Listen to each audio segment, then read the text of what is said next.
Welcome to the Slade Ham experiment. You know the drill. We've done a lot of them at this point. You're looking at the midnight spaceship. It's a washing color. It's very, I wanted warm behind me. That's what I was looking for. Autumnal colors. That's how the studio feels tonight.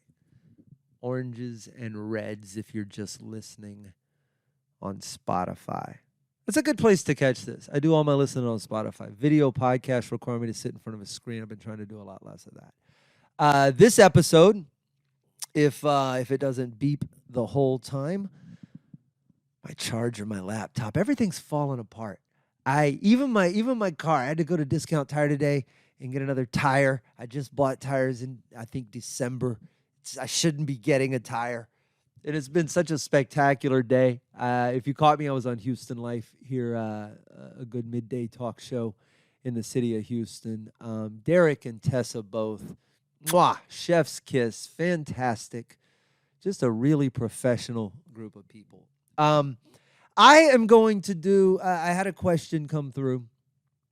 I want to say hi to a few more people before I get into it, but a question came through because people see the glamorous side of the travel, right? If you're going to follow my Instagram, you're going to follow the Slade Runners. I'm posting the good shit. I don't like posting here's the misery. This is sort of how I journal for myself. I don't really care if you look at this or not. It's more really for me to be able to look back at all this. So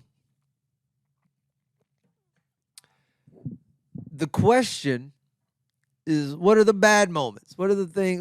Tell me the times you didn't have fun. And I had to stop and think because I don't file those away as easily as I file away the good stuff. I had to do some research. And in the process, it drummed up some other old memories. It's just something I've been looking over for the last few days. And so we'll get into it. There's I don't know, maybe they're good, maybe they're bad. We'll see. Thank you to Dan, to Mary, to Jay, to Kingston, all sorts of things sent our way. Kingston sent me Fortnite skins, which is probably the coolest of them all. But some whiskeys, some barbecue sauce. Mary, I managed to jerk that out of the hands of one of the two guys after the Whiskey Brothers the other night. A lot of stuff. And then hello to Hugo in Portugal and Danny Fisher and the whole family in South Africa, if you still listen. Just a lot of memories dredged up. So here's 5. I'll see if I've got time to get to 5 stories. These are things I haven't thought about since, when did these happen? The first one was in 2008. And I'd only done, who talks like this? This one, I'd only been out of the country a couple of times. I think I'd done Germany, I'd done Bahrain, not a lot of stuff. And Sam Damaris, you can look up Sam. He's a funny comic out on Carnival a lot right now. He and I had gone to, we were doing Djibouti, Africa, and Bahrain again. And in 2008, Djibouti was not the same as it is now. Camp Lemonnier is built up. It's the largest military installation in Africa. It's giant. It's a city. But when we went there, it was just tense. There was a little perimeter fence out there that had a jogging trail. They warned us, don't go jogging between certain hours because the hyenas will be on the jogging trail, and they like to eat people. So we're out there for this little trip, and we've played Djibouti. We're on our way to Bahrain, and the bootleg company I'm working for. And I say bootleg because I've now become that company in some cases. I've booked a lot of overseas tours. I've managed a lot of tours. I've done them under my own umbrella, just like the company I used to work for back then. And the thing about working for bad people is you learn a lot. You know what it feels like to be the comic on the other side of a lie. You know what it's like to be conned into taking. Now, granted, this was 2008, right? But I think our total pay We did 2 shows in Djibouti, and then we did 1 show in Bahrain. And I think like the whole pay for the whole trip and everything was like $500 or $600. It was terrible. And this company, that's just how they were. It didn't matter. You could be out for a month. You're gonna make $600 or whatever. It's a little hyperbole, but not much. They were raking in a much larger. It's stupid. I don't want to dwell on that. The point is, they saved a lot of money on these bootleg flights, and they flew us to get us from Djibouti to Bahrain. Now, what you would do if you were a normal, civilized human being who's aware of the geopolitical state of the world, especially in 2008, a mere 7 years after 9/11, if you recall back that far. It doesn't seem like it's almost 20 years ago, but it is. It's like 15. So the flight would have gone, I believe at the time, from Djibouti to Ethiopia, to the capital, Addis Ababa, a big international hub. Still chaos, but organized chaos. And then into the Middle East. Perhaps you could have gone into it. There were so many options. But we got flown through Yemen. And, man, Sana'a. Now, maybe this is my younger memory, filed it away as much more negative than it was. But Sam had his video camera out. And I remember us getting yelled at over and over and over. And I look, man, I know, and again, I know what I know now, which is Arabic sounds a little angry. It does. It always sounds like I'm being yelled at. But we were being yelled at. It was because when the guys came over, Sam had his camera, and it wasn't like he was filming airport security or anything sensitive. We were going through footage, looking at stuff, or it wasn't. It was innocent. And this guy came over and snatched this camera out of his hand. And then we're back in a separate room. We're being asked questions, and the guy's yelling. None of this is in English. We're trying to communicate. It was the most scared, and I probably would not be unnerved by it now, but it was Yemen. It was on a no. You shouldn't have flown through there in 2008 as an American, period. And then we're being pulled off to the side with the camera and the stuff, and there was an Egyptologist, archaeologist, Indiana Jones looking son of a bitch. He came over. He was Western, and he came over and he kind of corralled us and was like, "Come with us." So that dude got us out of that. But I remember that was like 5 or 6 hours we were in that airport, and it scared me. And I wish this me could go back and go through that, so that I could adjust my views of the country of Yemen. I don't think there's any good to come out of that. But 2009, here we go. This will be a quick one because it's sad. It's the first time I went to Canada. This is the other interesting thing about memories. Until I went and dug this up, I didn't realize that I had filed away my first time in Canada, my first tour there through Ottawa and Toronto, as entirely a separate trip in memory than the one where I was in Canada and I'd sent my cats to stay with my ex. I was living in LA. My dad had gone into the hospital in Houston. I left all my stuff in LA. I was living with 2 comics, Alicia Wood and Justin Pettit. And I flew my cats home. I flew my cats home. Jesus. They didn't even have money. I flew my cats home, and I called my psychotic, crazy ex, the one that we had the cats together, because I guess she had joint custody. Custody. I knew she knew the cats and she'd take care of them. And so I had flown them to her. I was living with my brother, and then I'd just gotten an apartment. I hadn't had time to get the cats back yet. And I'm in Canada. And the dude she was dating had given her some lilies, I think is the way the story goes. And she threw them away, and then the cats ate them. Now, I know the cats are dumb. You know what I mean? You ate lilies. That's on you. It's why would you actually go intentionally eat poison? I'm mad at the cats for doing it. But, also if you got cats, girl, maybe don't lay cat poison out. So she called me, and I remember I was sending money via Western Union. This was 2008. I had to go walking from the condo there in Ottawa to find a Western Union somewhere out in the city. And then I was just sending my money back as soon as I could make it because they were paying me in cash in Kansas. Anyway, so I just mailed it home so she could give the cats a stomach pumping or whatever. And they died, both of them. I should find some good that comes out of all of these. The good side to that, what was the good side? I was working with Jeff Schwela. I don't even know if he still does comedy. Comic out of maybe Toronto. Good egg, super nice. And he showed me we went on a walking tour of Toronto that still sticks in my head. Every time I go walking down Queen Street or any of these other spots, I can navigate that whole city based on the first time Jeff gave me a walking tour of it.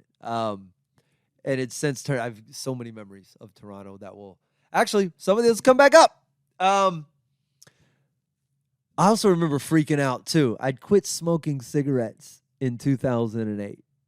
And then when I went to Canada, I just quit, like I was just done. And Jeff, after one of the shows, we're hanging out on the balcony at the condo. We're sitting on the patio. And he lights up a joint. He takes a couple of hits, and he goes, "You want any?" And I was just burnt out that night. I took some. I give it back to him. And then he goes, "Oh, bud, I should have told you first. This is a spliff. It's part tobacco, bud." And I was like, I was like, dude, I was so worried. I was like, "You're going to make me re-addicted," or whatever. That's a better memory than it is a memory of dead cats. I don't think about the cats at all. All right, 2000, let's move up. 2013. When was it not good on the road? I was in Afghanistan.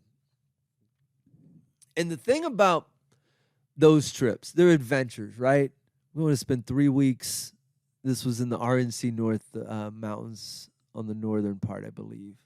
Have to look at a map to make sure. But I can tell you the name of the city because you get choppered out, right? We'd stay at Bagram or at the time, I can't remember the name of the base on the north side. But we'd go there and when you stay in a central location when you're in a combat zone like Iraq or Afghanistan. Camp Victory, it was in Iraq for a long time, the State Department compound after that. Somewhere with the helipad, Bagram a lot in Afghanistan, where you can stay safely every night, big base, nothing's really happening, and then they can chopper you out to the little spots that don't have a place to accommodate you. They're not set up for visitors because they're little forward operating bases. So we were staying in Mazar Sharif, if I'm pronouncing it correct. The city of Mazar. You can look it up. Because in 2013, in April, when I was there, the city flooded. And it was flash floods. We were out at one base when everything rolled through. And they couldn't get us out. We were stuck and the place was going to flood. And it was, a situation. Everybody wakes up at 2 o'clock in the morning. There's people running back and forth between tents. It's storming outside. It's pretty chaotic. And we're staying in tents, so you could hear everything. And somewhere in all that chaos, they managed, I still don't know. Because the stuff we do, this was through the DOD, the Department of Defense. So they had gotten a flight that's not part of the usual flight rotation. It's kind of an off-the-books flight, a C-130, which is a little kind of cargo plane. And this thing came in the dark, middle of the night, 3 o'clock in the morning. And, man, we're shivering, cold, rain. This is not luxury travel. We're being evacuated. We are being evacuated from a goddamn nightmare.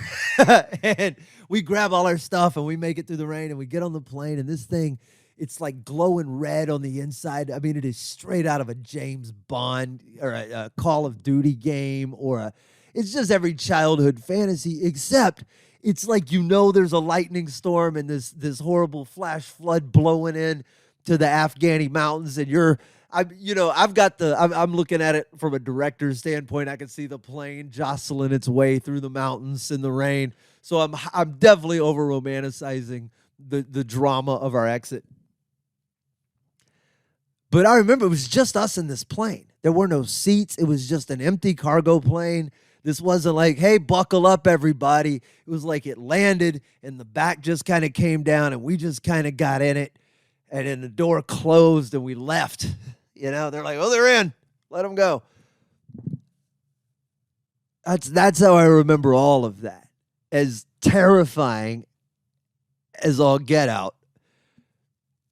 And then the good side to it, if I have to find a good point to that, it would be, holy shit, how cool is that? I was evacuated from a war zone in a flash flood lightning storm in a G.I. Joe plane. Come on. That's worth it.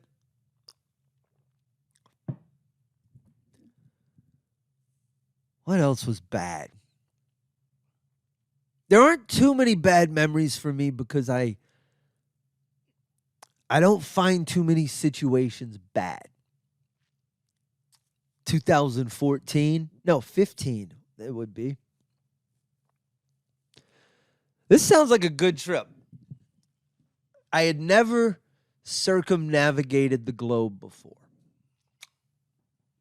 Never gone from one point and just headed left and kept going till I got back to where I started. And if you travel, it's a cool feather in your cap, right? You file it in whatever drawer you're sticking country counts or any of that stuff. Or World Heritage Sites or Wonders of the World or whatever you're counting. Going all the way around is cool. So I had a tour booked in Europe, and I was leading it. It was me and a bunch of comics I knew and liked, and we were going through parts of the Mediterranean. And then I got a call from my buddy Don Barnhart. Good dude out in Vegas. You should go see him if you live in Vegas. He's always everywhere. Don calls me. He goes, hey, do you want to go on this tour? And I go, well, when is it? And he tells me, and it overlaps with the tour I'm leading. I go, well, Don, if they can move it by a week, I'll go. And he goes, all right. And he gets it moved. And it's to Australia and Guam, two places I've never been. For someone who's trying to chalk off all 7 continents, Australia's a biggie. I'm making it all the way across the pond to that prison planet. And, that's an endeavor. The reason I didn't want to go was I'd been dating a girl for the prior year or so. It's complicated, but she was either going to move to Texas or she was going to move to Australia. And look, push came to shove. You put me on the mat. I said no. She moved to Australia. And then she married a dude down there. And and they were in Sydney, and they were hanging out on Bondi Beach, the place I was all this stuff. And I was about to have to walk right into the gaping maw of that emotional shark. So, but I had to get the country, right? And so I steeled myself for it. I got all like mentally prepared. I was like, you got this, man. Go stare just like right in the B size. And then it'll never be this bad again, right? You'll never have to feel that. You'll never be this close to it again. You could just bounce from Australia, never go back. So I had to go out. That part of Australia was miserable. I bet if you asked Don, who else was with us? Jeff, Capri. Was it just us on that tour? We went all the way out to Alice Springs. Bob Kubota might have been with us. Out to that. We were out in the outback. So many beautiful moments. But I ended up, I walked all the way. I caught the bus. I went down to Bondi, like where the beach I knew she hung out on. I was like, let me stare all this in the face. I was so miserable. And then I got on that plane. Here's where the good part comes in. Every mile after that was away from her. It only got easier. You ever like that force field on foundation around the vault? They get too close, everybody passes out, but the further you get away, everything starts to come back to life. The little sparrow lives. That's how it was leaving Australia.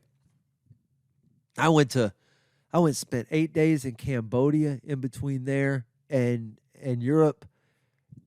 And that Cambodia trip might be one of the fondest weeks worth of memories I had. Just me and a backpack, a scooter half the time, stuck in the jungle. That was the most blissful trip. But I covered some miles. I did the luxury of, I took the liberty of punching all this into Chat GPT to see how far I went. This was the trip. You ready for this? This is how you circumnavigate the globe if you went the way I went, which was kind of to jog all the... there were some janky legs to it. Houston to L.A., L.A. to Sydney, Sydney to Alice Springs, from there to Guam, then to Manila, then to Phnom Penh, from Phnom Penh to Lisbon, then out to Terceira Island in the Azores. That's why I was thinking of Hugo, because Portugal came up. From there to Seville, to Naples, to Catania down in Sicily, then back up to Venice, over to Izmir in Turkey, then over to Cairo, up to Sharm el-Sheikh on the Sinai Peninsula, and then all the way from there to Newark and back to Houston. That covered 37,550 miles. If I factor in no layovers, there were for sure layovers. None of those flights were direct. I probably covered 50,000 miles on that trip. And I probably still didn't get gold with United because they make it impossible. Not even going to spend this episode screaming about, I'm not doing it. Oh, was that an article about the floods in Mazar? Let's see. Hundreds of homes and thousands of acres of agricultural lands were destroyed, caused by flooding in Koshenda and the Sholgara districts in the northern Balkh province. The floods have also affected part of Mazar City, including the city's airport. Yes, that was us. 5 people reported missing. Farms destroyed, roads submerged, us flown out. Man, that was cool. When else did it suck? 2018, for sure. I was in Romania. It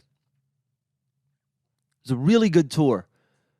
But I swear to you, man, there's a reason people want to get famous is so that they can spend money the way they want to spend money. And sometimes the places people save money baffles me. We had like a stack of comics with us. It was myself, Dale Cheeseman was there, Jason Salmon, I can't remember who else. Oh, Kevin Iso from Flatbush Misdemeanors. And he was also on the season finale of Atlanta.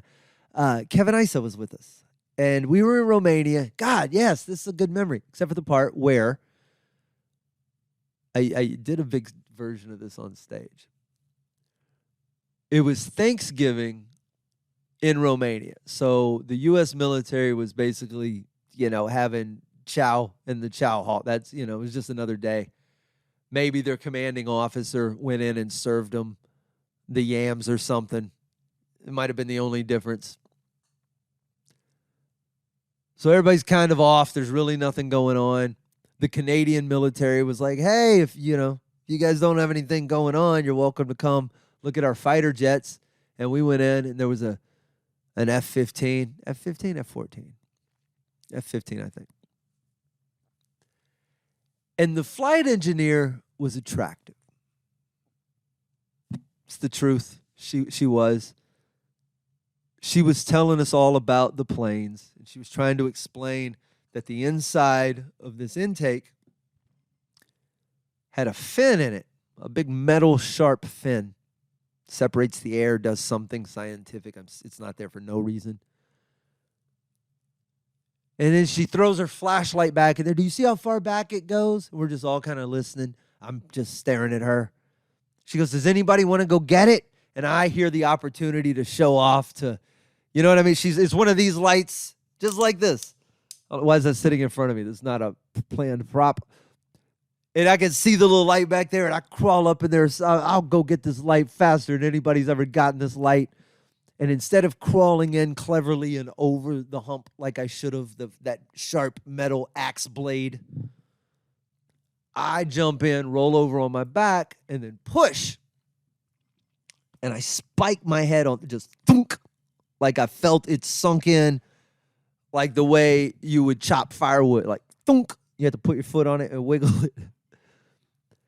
And I knew for sure that I knew I was cut, but I didn't know how bad. And it had like that. I don't know if you've ever been hit violently or like that. It just kind of goes numb. You really can't tell. It's like your whole body just goes and closes up till it has time to process it. So I can't really feel anything, but I know there's been impact. And I commit to going all the way back and getting the flashlight still. And then I crawl back and I kneel. I just came out of that thing and dropped to a knee. I'm on my back. I do terrible with blood. I was gushing. Blah! It's pouring down my face. And these Canadian dudes are laughing at me so hard. Everybody's giggling. I'm fine. I'm just bleeding a ton. They get me wrapped up like a cartoon wrap up, like I got a cartoon toothache. They send me to the clinic, and the clinic on this little base, it's barely a clinic, man. It's just a dude. If you're listening, buddy, I remember you. Was his last name. He's sort of working in there. He doesn't really, to be perfectly honest, he doesn't seem to know what's going on. Because when I come in, he looks surprised. Well, hey, what are you doing in here? I was like, this is where they told me to come when I'm spurting blood out of my head. And he's like, well, what happened? And I go to show him, and I take the bandage off, and it shoots like blood. Like it's there. It's bleeding. And I quickly cover it back up when he goes, oh, shit. Like that was his response. So I cover it back up, and I was like, bro, one of us is going to have to pull it together. And I'm the one with the head wound.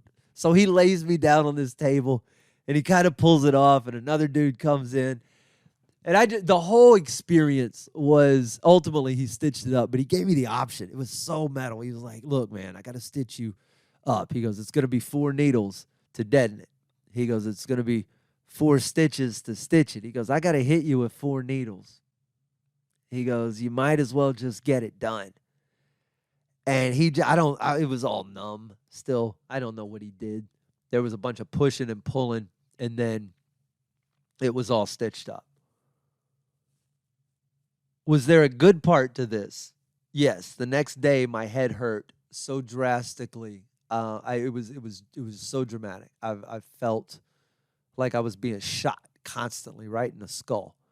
But that night, the Canadian military, the Canadian Air Force opened up the Fighting Hornets or whatever they were,